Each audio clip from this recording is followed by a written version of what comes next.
الحمد لله وكفى وسلام على عباده الذين اصطفى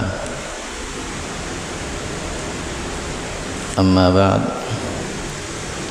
فأعوذ بالله من الشيطان الرجيم بسم الله الرحمن الرحيم قال الله سبحانه وتعالى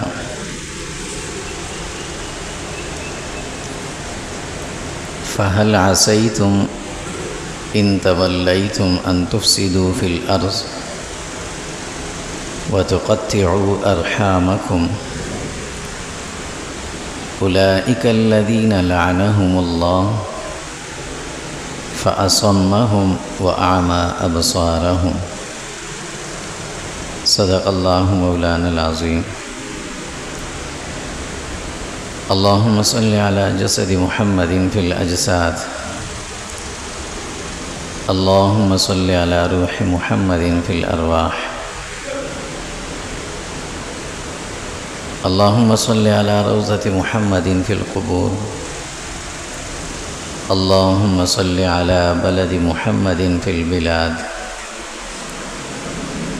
وعلى آله وصحبه وسلم تسليما كثيرا كثيرا اللهم انفعنا بما علمتنا وعلمنا ما ينفعنا وزدنا علما سبحانك لا علم لنا إلا ما علمتنا إنك أنت العليم الحكيم اللهم رب اشرح لي صدري ويسر لي أمري واحلل عقدة من لساني يفقه قولي فهل عسيتم اور تم سے بعید نہیں ان تولیتم اگر تمہیں اختیار اور اقتدار ملے ان تفسدوا فی الارض تم زمین میں فساد پھیلاؤ گے وتقطعوا ارحامکم قطع رحمی کرو گے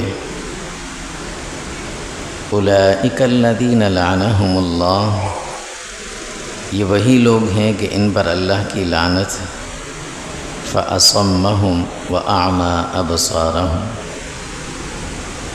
یہ بہرے اور اندھے ہو گئے قرآن مجید کے سورہ نور میں اللہ رب العزت نے صحابہ کی تعریف فرماتے ہوئے فرمایا تھا الذین ان مکناہم فی الارض اقاموا الصلاة وآتوا الزکاة وامروا بالمعروف ونہوا عن المنکر فرمایا یہ حضور کے جو صحابہ اور ساتھی ہیں یہ ایسے لوگ ہیں کہ جب ان کو زمین پر اقتدار ملے گا تو سب سے پہلے یہ اللہ کے حق کو صحیح طرح سے ادا کرنے والے بنیں گے نمازوں کو تمام چیزوں کا خیال رکھنے والے ہوں گے وآتوا الزکاة اور پھر لوگوں کے جو حقوق ہیں ان کی ادائیگی کا بھی خیال رکھنے والے ہوں گے وَأَمَرُوا بِالْمَعْرُوفِ وَنَهَوْا عَنِ الْمُنْكَرِ اور اپنے پورے معاشرے کی اصلاح کی فکر کرنے والے ہوں گے اچھے کام کریں گے اچھے کام کروائیں گے برے کاموں سے منع کریں گے اور برے کاموں کو روکیں گے یہ صحابہ کی تعریف فرمائی اور سورہ محمد میں اللہ رب العزت نے کچھ ایسے لوگوں کا ذکر کیا ہے کہ جن کے بارے میں کہا کہ تم سے بعید نہیں اگر تمہیں اقتدار مل جائے تو تم زمین میں فساد پھیلاؤ گے قطع رحمی کرو گے فرمایا کہ تم لعنت الہیہ کے مستحق ہوگے تم پر اللہ کی لعنت ہوگی اور فرمایا یہ وہ لوگ ہوں گے کہ جن کے کان اور جن کی آنکھیں بند ہو چکی ہوں گی یہ اپنے ہر برے عمل ہر برے فعل کو اچھا کہہ رہے ہوں گے اسلام کی جو تاریخ ہے نا پوری تاریخ اسلام یہ حوادثات اور افسوسناک قسم کے واقعات سے بری ہوئی ہیں تاریخ میں اگر ہم جھانک کر دیکھتے ہیں تو ہر دن ہمیں کسی نہ کسی حادثے سے منسلک نظر آتا ہے واقعات اور حوادثات افسوسناک بہت زیادہ ہیں کچھ ہمیں یاد ہیں کچھ ہم بھول گئے ہیں کچھ کو ہم نے کبھی غور نہیں کیا، اور کچھ ہم پر خلط ملط ہو گئے، حقیقت کچھ اور اس میں کچھ باتیں مل گئی ہیں۔ لیکن ایسا ہے، یہ واقعات اور حوادثات یہ اسلام کی تاریخ اور اسلام کا حصہ ہیں۔ جس اسلام کی سب سے پہلے آواز جس ہستی نے لگائی تھی، ان کی زندگی بھی کس طرح سے گزری ہے، تو ظاہر ہے جب تک یہ اسلام رہے گا اس میں حوادثات اور ایسے واقعات ہوتے رہیں گے، اور ہوئے بھی بے شمار۔ محرم الحرام کا جو مہینہ ابھی چل بھی رہا ہے،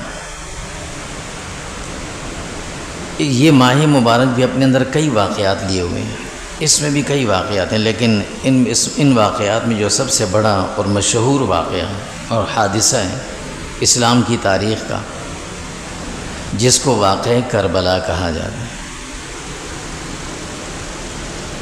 یہ واقعہ کربلا کی وجہ سے نہیں، یعنی اس جو جگہ ہے، جگہ کا نام ہے کربلا، اس کی وجہ سے نہیں۔ جیسے ہم کہتے ہیں نا مدینہ ایک شہر ہے، تھا، یثرب نام تھا، عام دنیا کے شہروں کی طرح شہر تھا، لیکن جب رسول اللہ کے قدم مبارک وہاں آئے تو اب یہ مدینۃ المنورہ بن گیا۔ تو اسی طرح یہ جو مقامی کربلا ہے اس کی اپنا تو ایک عام جگہ ہے، کیوں حیثیت نہیں تھی، لیکن جس ہستی کی وجہ سے اس کا نام روشن ہوا، جس کا نام تاریخ کے اندر آیا، وہ ہستی بہت بڑی تھی۔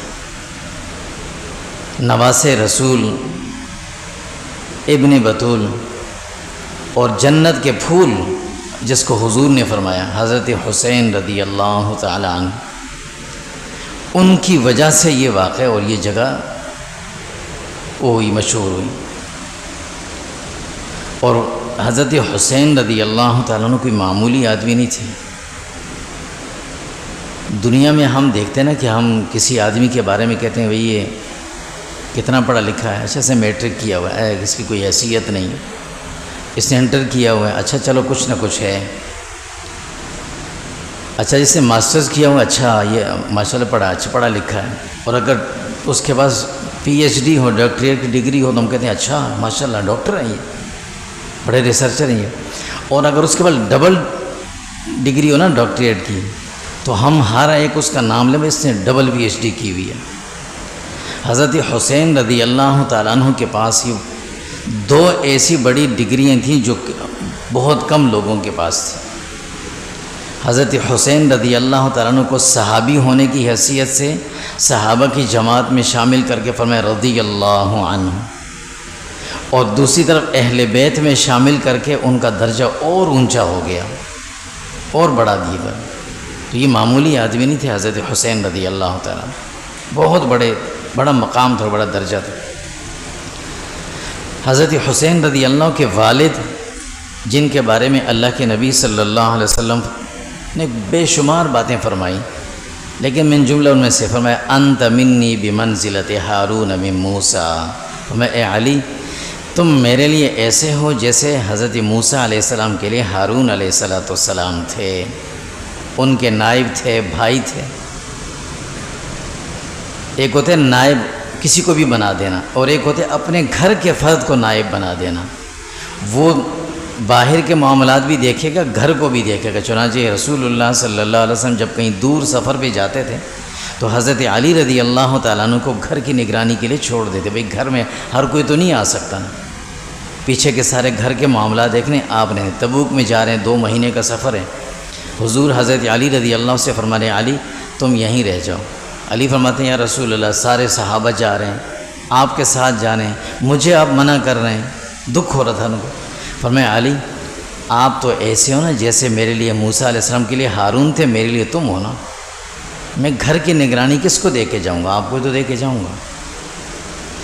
حضرت علی ان کے والد، ان کی والدہ حضور صلی اللہ علیہ وسلم کی بنات میں سے سب سے زیادہ قریبی حضور کو، سب سے زیادہ محبوب حضور کو فاطمۃ الزہرا رضی اللہ تعالی عنہا، جن کے لیے حضور نے فرمایا کہ سیدۃ نساء اہل الجنہ، جنت میں نہیں صرف جنت ہی نہیں، فرمایا جنت کی عورتوں کی سردار ہوں گی، یہ معمولی عورت نہیں، جس میں ازواج مطہرات بھی ہوں گی۔ فرمایا سردار فاطمۃ الزہرا رضی اللہ تعالیٰ عنہ، کتنا بڑا۔ حضور صلی اللہ علیہ وسلم جب کبھی سفر پہ جاتے یا سفر سے آتے تھے تو آپ کا معمول تھا سفر پہ جاتے ہوئے سب سے آخر میں حضرت فاطمۃ الزہرا سے ملتے تھے۔ سفر پہ جا رہے ہیں، سب سے مل لیا، آخر میں ان سے مل لیا اور پھر چلے گئے۔ اور جب سفر سے واپس آتے سب سے پہلے مسجد نبوی میں آتے، 2 نفل پڑھتے، اس کے بعد سب سے پہلے حضرت فاطمہ سے ملنے جاتے تھے۔ ظاہر حضرت علی بھی آپ کے بھائی بھی تھے، ڈبل رشتے تھے، چچا زاد بھائی بھی ہیں اور دوسری طرف سے داماد بھی ہیں۔ حضور صلی اللہ علیہ وسلم جب جاتے تھے سیدھا حضرت فاطمہ اور حضرت علی رضی اللہ عنہما کے بستر پر جا کر بیٹھ جاتے، دونوں کو ساتھ بٹھا لیتے تھے، ایک ساتھ بٹھا لیتے دونوں کو، اتنی محبت حضور ان سے فرماتے تھے۔ فاطمہ کے لیے حضور نے فرمایا کہ بضعۃ منی، یہ تو میرے جسم کا ٹکڑا ہے۔ تو یہ حضرت حسین اس فاطمہ کے بیٹے تھے کہ معمولی نہیں تھے۔ ایک مرتبہ حضرت عائشہ صدیقہ رضی اللہ تعالیٰ عنہ سے ایک صحابی نے پوچھا کہ حضرت عائشہ سے ام المومنین یہ بتائیے حضور صلی اللہ علیہ وسلم کو سب سے زیادہ محبت کس سے تھی، کس سے سب سے زیادہ محبت تھی؟ تو حضرت عائشہ فرمانے لگی کہ ای الناس کان احب الی رسول اللہ صلی اللہ علیہ وسلم، اے عائشہ یہ بتائیں رسول اللہ کو سب سے زیادہ محبوب کون تھے؟ فرمایا قالت فاطمہ، حضرت عائشہ فرمانے لگیں فاطمہ سب سے زیادہ محبوب تھیں حضور کو۔ تو اس آدمی نے پوچھا فمن الرجال، مردوں میں کون؟ قالت زوجہا، ان کے شوہر۔ حضور کو سب سے زیادہ محبت کس سے تھی؟ فرمایا فاطمۃ الزہرا سے تھی۔ اور مردوں میں کس سے تھی؟ فرمایا ان کے شوہر سے تھی، حضرت علی رضی اللہ تعالیٰ عنہ سے تھی۔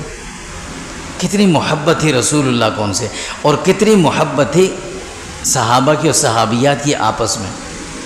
حضرت عائشہ رضی اللہ تعالیٰ عنہ سے حضور کو کتنی محبت ہوگی اس کا اندازہ تو ہم نہیں لگا سکتے، نہ بیان کر سکتے ہیں، لیکن حضرت عائشہ کیا فرماتی ہیں کہ فاطمہ سے زیادہ محبت تھی حضور، سب سے زیادہ محبت تھی۔ یہ حضرت فاطمہ جو حضرت حسین رضی اللہ کی والدہ ہیں، اور حسین رضی اللہ کے نانا، وہ تو تاریخ انسانیت میں ان کا تو قابل کوئی نہیں، ان کے تو کیا ہی مقام اور مرتبہ رسول اللہ صلی اللہ علیہ وسلم۔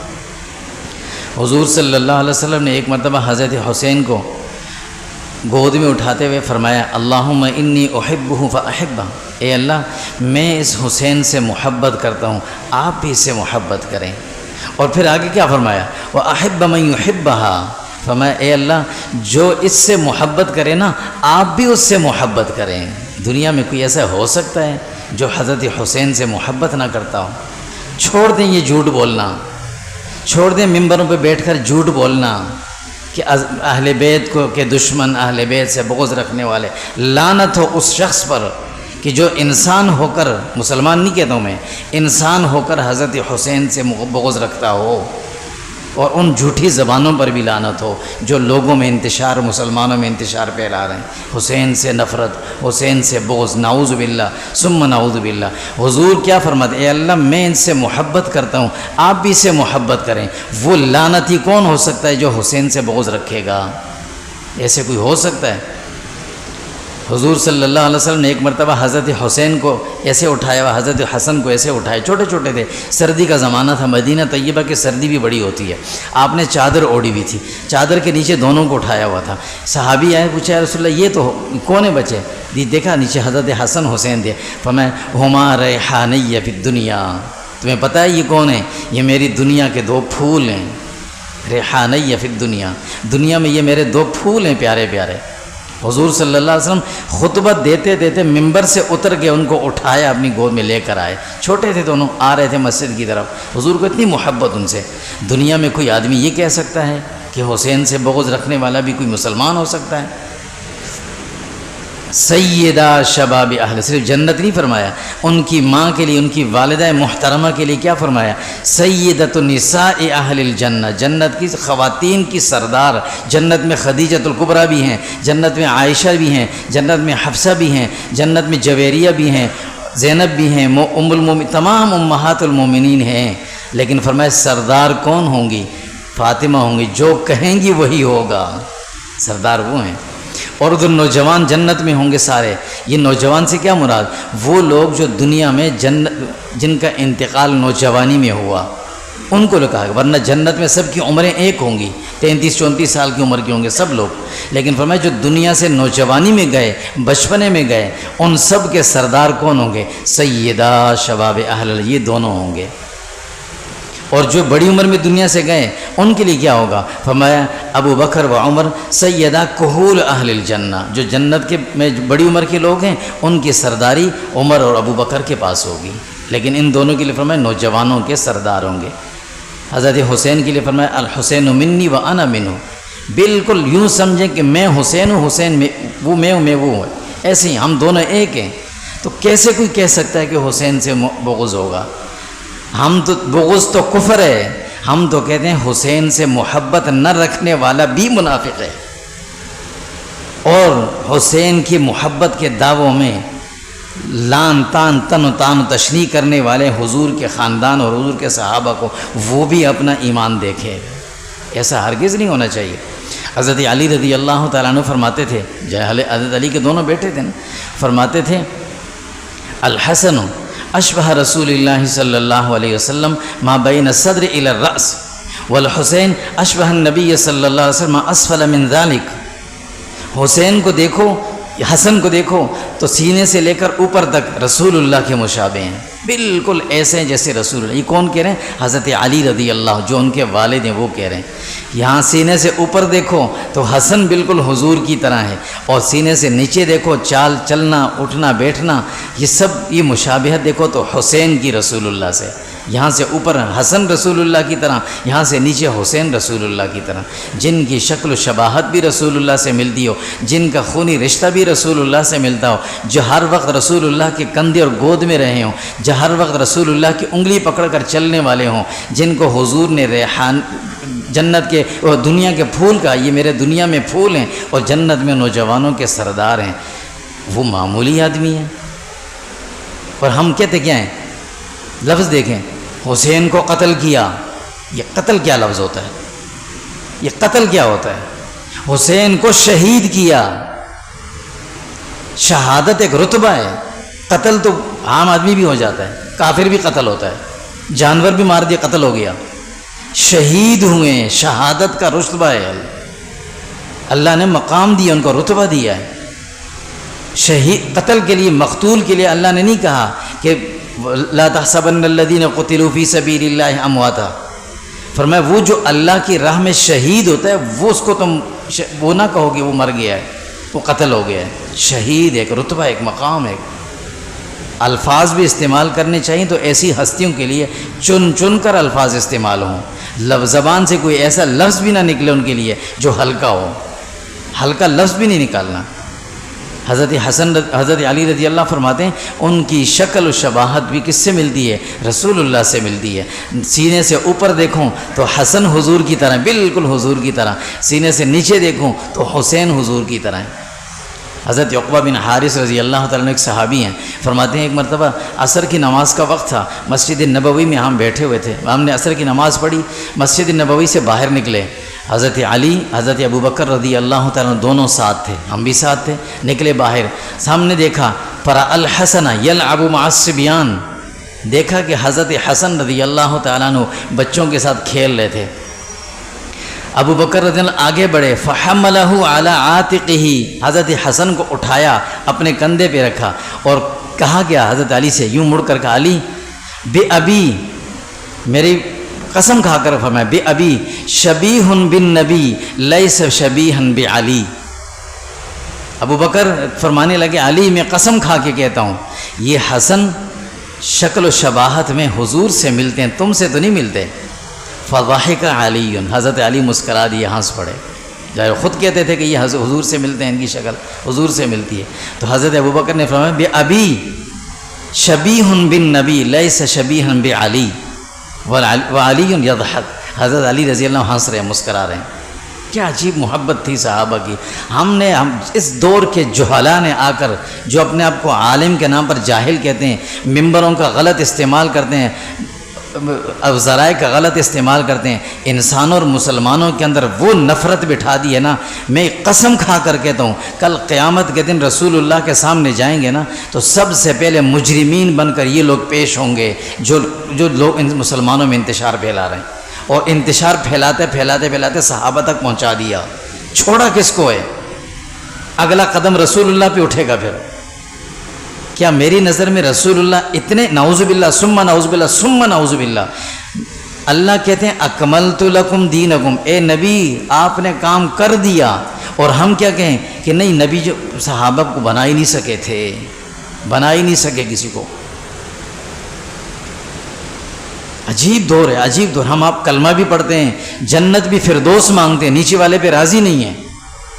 وہ صحابہ جو رسول اللہ کے پاس آ کر یہ اپنا اظہار، یا رسول اللہ آپ جنت میں جائیں گے تو کیا جنتیوں میں ہم بھی ہوں گے؟ جنتیوں میں ہم بھی ہوں گے. وہ صحابہ. اور آج کا مسلمان فجر کی نماز میں سو رہا ہے، اثر سور اثر کاروبار کی نظر ہو رہی ہے، پڑھ لوں گا بعد میں. کاروبار کتنا، دھوکہ دہی کتنی، جھوٹ کتنا، فریب کتنا، تان و تشنیع، دوسروں کو گالم گلوچ، بغض، حسد کتنا. اور جب ایک آدھ نماز میں موقع ملتا ہے تو ہاتھ اٹھا کر کہتے ہیں اللہ جنت الفردوس مجھے چاہیے، سب سے اوپر والی چاہیے، نیچے مجھے چاہیے نہیں. عجیب حال ہے مسلمان کا. رسول اللہ صلی اللہ علیہ وسلم کے یہ خاندان. حضور فرماتے ہیں، حضرت زید بن ارقم رضی اللہ فرماتے ہیں، حضور صلی اللہ علیہ وسلم نے فرمایا قال لعلی و فاطمہ و حسن و حسین، فرمایا یہ چاروں کون ہیں؟ یہ میرے قریبی ہیں. انا حرب لمن حاربہم وسلم لمن سالمہم. فرمایا جو ان سے لڑے گا، لفظ سنیے گا، جن نے ان سے دشمنی کی، ان سے لڑا، میں اس سے لڑوں گا. گویا وہ مجھ سے لڑ رہا ہے. اور جن نے ان سے مصالحت اور صلح کر لی، ان کو سینے سے لگا لیا، قریب کر لیا، میں ان کے قریب ہوں، میں ان کے کیا ہوں؟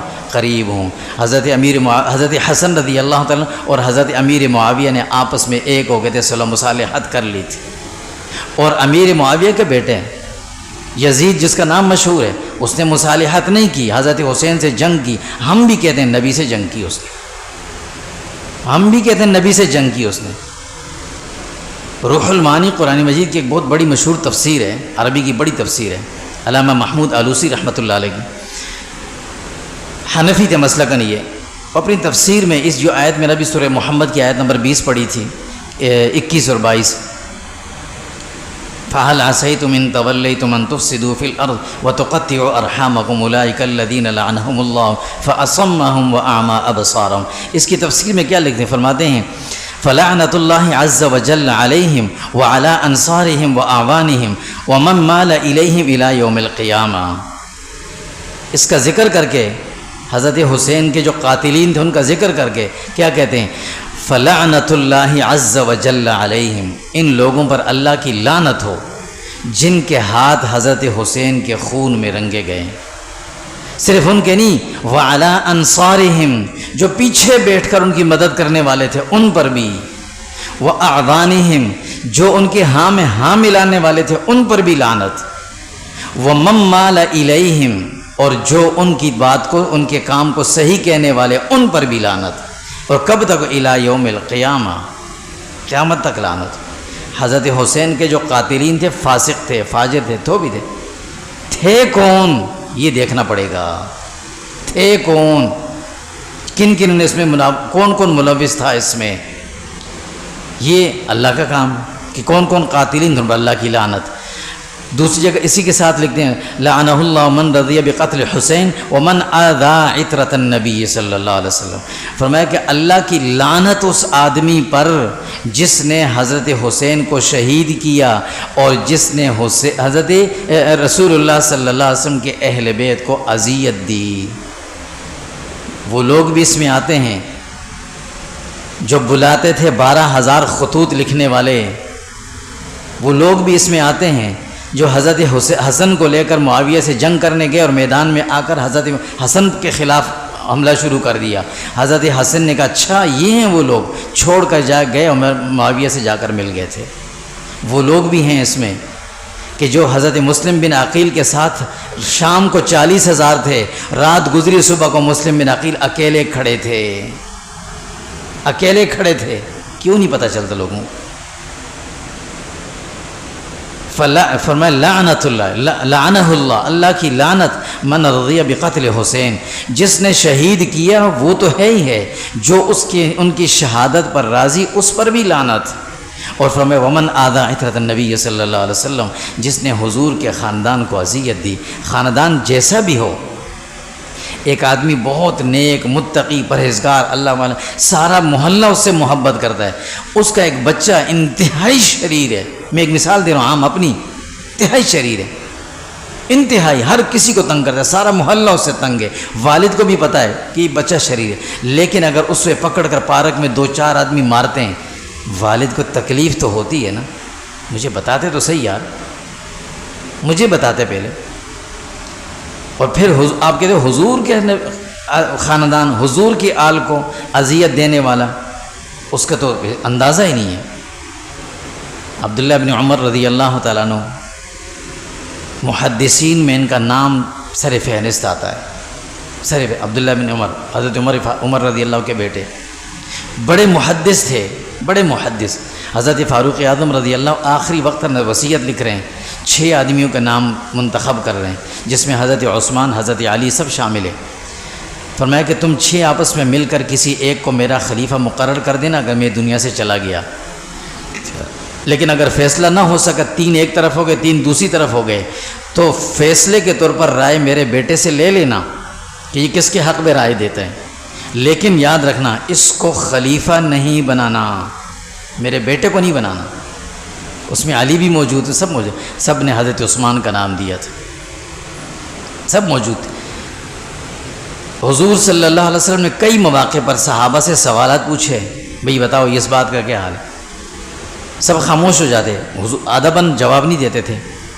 کئی مواقع ایسے آئے کہ عبداللہ بن عمر اپنے والد سے جا کر بتاتے کہ حضور نے جو سوال پوچھا ہے نا، اس کا جواب مجھے آتا تھا لیکن میں نے ادباً بولا نہیں۔ بعد میں حضرت فاروق اعظم نے جا کر حضور کو بتایا، فرمایا ہاں ماشاءاللہ یہی جواب تھا، ذہین تھے، محدثین میں سب سے بڑا نام ان کا آتا ہے۔ فرماتے ہیں ایک مرتبہ بیت اللہ میں بیٹھے ہوئے تھے، بخاری میں یہ روایت موجود ہے، بیت اللہ میں بیٹھے ہوئے تھے، عمرہ چل رہا تھا، ایک آدمی احرام کی حالت میں عراق کا رہنے والا تھا، عراقی تھا، اس نے مسئلہ پوچھنے کے لیے عبداللہ بن عمر کے پاس آیا۔ مسئلہ کیا پوچھ رہے ہیں کہ آپ یہ بتائیں عبداللہ کہ احرام کی حالت میں مکھی مارنے سے کوئی دم آتا ہے کہ نہیں آتا؟ اگر مکھی کسی نے مار دی گناہ ہے کہ نہیں، دم آتا ہی نہیں آتا؟ عبداللہ بن عمر نے تعجب سے ان کو ایسے دیکھا، کہا کہنے لگے تم عجیب لوگ نہیں ہو، تم عراق والے عجیب لوگ نہیں ہو، مکھی کے مارنے کا مسئلہ پوچھتے ہو اور حضور کے نواسے کے خون میں تم اپنے ہاتھ رنگے، اس کا تمہیں فکر ہی نہیں ہے۔ عراق اور یہ مصر، ان لوگوں کی تاریخ ایسی رہی تھی۔ تو حضرت عبداللہ بن عمر رضی اللہ عنہ نے جواب دینے کے بجائے جواب ہی نہیں دیا، اس کو جواب دیا ہی نہیں کہ اس مسئلے کا کیا حال ہے۔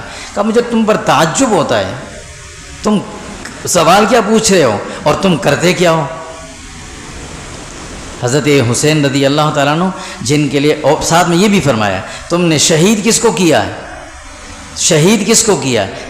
ایک مالی ہوتا ہے نا، باغبان مالی، جو ایک باغ بناتا ہے خوبصورت پھول، اور اگر کوئی بندہ وہاں سے چلتے چلتے کسی پھول کو توڑ دے نا، ہمارے ادارے کے اندر ہمارے مالی فوت ہو گئے، اللہ اس کی مغفرت فرمائے، وہ یہ باڑ سے نہیں لگاتے، وہ جو کیا کہتے ہیں اس کی عجیب سا پودا ہے، اس کی باڑ بنتی ہے، وہ لگا رہے تھے، اس نے لگائی تھی، میں گاڑی ریورس کر رہا تھا تو غلطی سے ٹائر اس پہ لگ گیا، تو اس نے اتنا سخت الفاظ مجھے کہے نا، میں نے محنت کی، سارا تم نے اس کو خراب کر دیا۔ ٹھیک ہے اس کی محنت تھی، میں تو ہنس گیا۔ جس آدمی نے باغ بنایا، اس کے پھول لگائیں، اور کوئی آدمی آئے پھول توڑ کے لے جائے، سونگتا ہوا جائے، واہ کیا پھول ہے، اس کو وہ تو کہے گا کیا پھول ہے، جو مرضی کہے، لیکن اس مالی کو کتنی تکلیف ہوتی ہے، اتنی محنت کی تھی۔ حضرت عبداللہ بن عمر نے اس عراقی سے کہا کہ تم مکھی کا مسئلہ پوچھنے آئے ہو، اور جس بندے کو تم نے شہید کیا تمہیں پتہ ہے وہ کون تھا؟ اس کے بارے میں ہمارے نبی نے فرمایا تھا ہما ریحانی فی الجنہ، وہ تو میرے جنت کے، ہما ریحانی فی الدنیا، وہ دنیا میں میرے پھول ہیں، حضور کے ہاتھ کا لگایا وہ پھول تم نے توڑا ہے، تم اس کا نہیں پوچھتے ہو، تو تمہیں فکر نہیں، اور مکھی کے بارے میں مجھ سے پوچھنے آتے ہو۔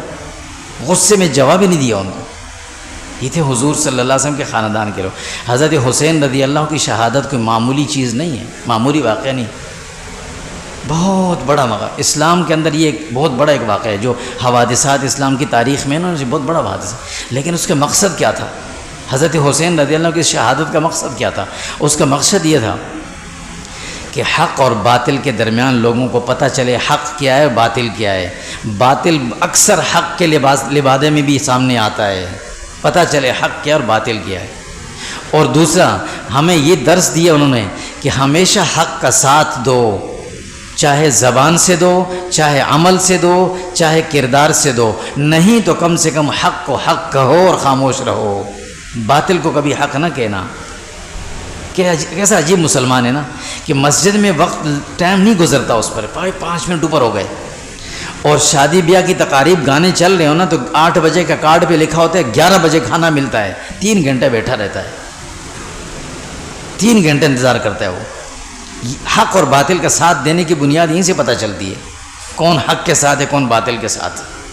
حضرت حسین کی شہادت کا مقصد یہ تھا، حق کیا ہے، سچ کیا ہے، اس سے پہچانو، حق کا ساتھ دو، سچ کا ساتھ دو، آواز میں ساتھ دو، حمایت کرو، اسے اچھا سمجھو، برا لگے، باطل نظر آئے، اس سے ہٹ جاؤ، دور ہو جاؤ، ہاتھ سے منع کرو، نہیں تو زبان سے، نہیں تو دل سے برا کہہ کے اس سے کنارہ کش ہو جاؤ۔ یہ تھی ان کی شہادت کا مقصد۔ اور جھوٹ کبھی مت بولنا، جو سچ ہے سچ بولنا، لوگوں کی ایذا کا ذریعہ نہ بننا، تکلیف اپنے اوپر لے لو، کسی اور کے لیے تکلیف کا سبب نہ بنو۔ یہ تھے ان کے شہادت کے مقاصد۔ کاش کہ ہمیں ان اکابر کی شہادت اور ان کی زندگیاں سمجھ آ جاتی، ان کی زندگیوں پر ہم چلتے تو ہمارے لیے جنت کا راستہ بڑا آسان ہو جاتا۔ اللہ تعالیٰ ہم سب کی جانوں کے اور ایمانوں کی حفاظت فرمائے۔ وصلی اللہ علیہ وسلم۔